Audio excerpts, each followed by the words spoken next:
നിയമസഭാ തെരഞ്ഞെടുപ്പിൽ ചരിത്ര വിജയമാണ് BJP സംസ്ഥാനത്തുണ്ടാക്കിയിരിക്കുന്നത്. ചാത്തന്നൂർ മണ്ഡലം കൊല്ലത്തിൽ BJP പിടിച്ചടക്കിയിരിക്കുന്നു. ബി ഗോപകുമാർ റിപ്പോർട്ടർ ടിവിയോടൊപ്പം ചേരുകയാണ്. വലിയ ചരിത്ര വിജയമാണ്. ഇന്നലെ പറഞ്ഞത് നിയമത്തിന് മുമ്പ് തൂക്കുന്നതാണ്, അങ്ങനെ ഒടുവിൽ തൂക്കിയിരിക്കുകയാണ്. മുമ്പേ തൂക്കി. നിയമത്തിന്റെ ഔദ്യോഗിക ഫലപ്രഖ്യാപനം വരുന്നതിന് മുമ്പേ ചാത്തന്നൂരിൽ എന്നോട് ചോദിച്ചു, നിയമത്തിന് മുമ്പേ തൂക്കില്ലെന്ന് ചോദിച്ചു.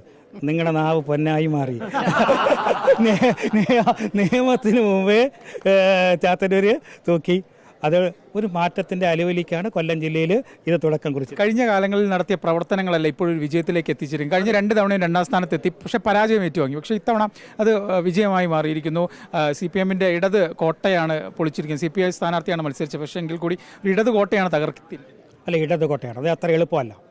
ഈ മണ്ഡലം രൂപീകൃതമായ കാലഘട്ടം മുതൽ 3 തവണ ഒഴികെ പൂർണ്ണമായും കമ്മ്യൂണിസ്റ്റ് പ്രസ്ഥാനത്തിൻ്റെ ഒരുപാട് നേതാക്കന്മാർ ഒക്കെ കമ്മ്യൂണിസ്റ്റ് പ്രസ്ഥാനത്തിലുള്ള ഒരു മണ്ഡലമാണ്.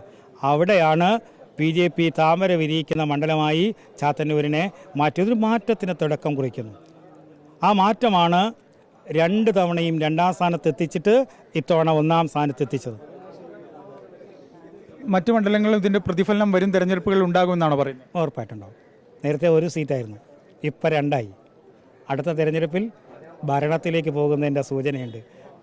ചാത്തന്നൂർ മോഡലായിരിക്കും ഇനി സംസ്ഥാനം ആകെ ഇതാവുന്നത്. കാരണം അവിടെ കൃത്യമായ ഒരു ഗ്രൗണ്ട് വർക്ക് നടത്തിയിട്ടുണ്ട്. വലിയ ഒച്ചയോ ബഹളമൊന്നും നമ്മൾ കണ്ടിട്ടില്ല. പക്ഷേ ഗ്രൗണ്ടിൽ കൃത്യമായി BJP ഉണ്ടായിരുന്നു. അതിൻ്റെ റിസൾട്ട് അത് ഈ ഒരു തെരഞ്ഞെടുപ്പിൽ മാത്രമല്ല, കുറച്ചധികം വർഷങ്ങൾ മുമ്പ് മുതലേ അവിടെ ഉണ്ടായിരുന്നു. അപ്പോൾ ഈ ഒരു ചാത്തന്നൂർ മോഡൽ അത് മുന്നോട്ട് വയ്ക്കുകയാണോ കൊല്ലത്ത്? ചാത്തന്നൂർ മോഡൽ മുന്നോട്ട് വെക്കുക. ഞങ്ങളുടെ ബൂത്ത് തല പ്രവർത്തകരെല്ലാം കേന്ദ്രീകരിച്ചത്, ബൂത്തായി നിൽക്കുന്നുണ്ടവരെല്ലാം ബൂത്ത് തല പ്രവർത്തനത്തിനാണ് കേന്ദ്രീകരിച്ചത്. വലിയ ഒച്ചയും ബഹളമൊന്നും ഉണ്ടാക്കാൻ പോയില്ല, വലിയ റോഡ് ഷോയ്ക്കൊന്നും പോയില്ല. കാരണം ഇതൊക്കെ നടത്തിയാൽ അവരവിടെ ഏകീകരണം കൂടുതൽ ശക്തമാകും. അത് ഒറ്റ അജണ്ട കേരളത്തിലുള്ളൂ. BJP നേതൃത്വം കൊടുക്കുന്ന NDA സഖ്യത്തെ ഒഴിവാക്കുക. ആ ഒഴിവാക്കുന്നതിനെ എങ്ങനെ അതിജീവിക്കാം എന്നാണ് നമ്മൾ ചാത്തന്നൂരിൽ പരീക്ഷിച്ച് വിജയിച്ചത്. വലിയ മുന്നേറ്റമാണ്. ജില്ലയെ സംബന്ധിച്ച് അധ്യക്ഷൻ എന്ന നിലയിൽ വലിയ ക്രെഡിറ്റുമാണ്. തീർച്ചയായിട്ടും വളരെ അഭിമാനമാണ്. ഒന്ന്, ഞാനും ചാത്തന്നൂർ താമസിക്കുന്ന ആളാണ്.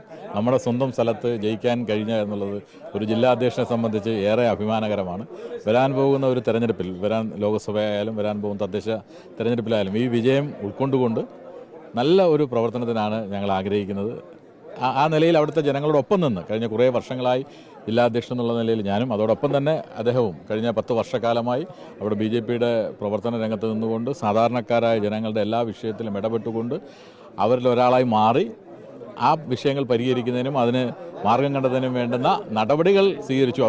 അവരോടൊപ്പം നിൽക്കുന്ന ആളാണെന്ന് ബോധ്യം ജനത്തിന് ഉള്ളതുകൊണ്ടാണ് അദ്ദേഹത്തെ ജനപ്രതിനിധിയായി തിരഞ്ഞെടുക്കാൻ ചാത്തന്നൂരിലെ ജനങ്ങൾ തയ്യാറായത്. അതിന് അദ്ദേഹത്തോടൊപ്പം തന്നെ പാർട്ടിയുടെ ഒരു മുഴുവൻ സംവിധാനവും, പാർട്ടിയുടെ എല്ലാ പ്രവർത്തനവും, ബൂത്ത് തലം മുതൽ സംസ്ഥാന തലം വരെ പ്രവർത്തിക്കുന്ന എല്ലാ പ്രവർത്തകന്മാരും അതോടൊപ്പം നമ്മുടെ സംഘപരിവാർ സംഘടനകളും ഒറ്റക്കെട്ടായി നിന്ന ഒരു പ്രവർത്തനമാണ് അവിടെ നടത്തിയത്. അതുകൊണ്ട് തന്നെയാണ് നമുക്ക് നല്ല ഭൂരിപക്ഷത്തിൽ, ഏതാണ്ട് 4000-ന് മുകളിൽ ഭൂരിപക്ഷത്തിൽ നമുക്ക് ജയിക്കാൻ കഴിഞ്ഞത്. എന്തായാലും ചാത്തന്നൂർ അത് BJPയുടെ ഒരു മാതൃക കൂടിയാണ്. കഴിഞ്ഞ കുറേ കാലങ്ങളായി നടത്തിയ പ്രവർത്തനത്തിന്റെ റിസൾട്ടാണ് ചാത്തന്നൂരിൽ ഇപ്പോഴെന്തായാലും ഈ തെരഞ്ഞെടുപ്പിൽ BJP ജയിച്ചു കയറുന്നത്. ഈ കൊല്ലത്തെ BJP മുന്നോട്ട് വയ്ക്കുന്ന ഒരു ചാത്തന്നൂർ മോഡൽ കൂടിയാണെന്നാണ് സ്ഥാനാർത്ഥിയും ജില്ലാ അധ്യക്ഷനും ഒക്കെ പറഞ്ഞു വെക്കുന്നത്. കൊല്ലത്ത് നിന്ന് വീഡിയോ ജേർണലിസ്റ്റ് അബു താഹിറിനൊപ്പം റിപ്പോർട്ടർ AB ജയശങ്കർ.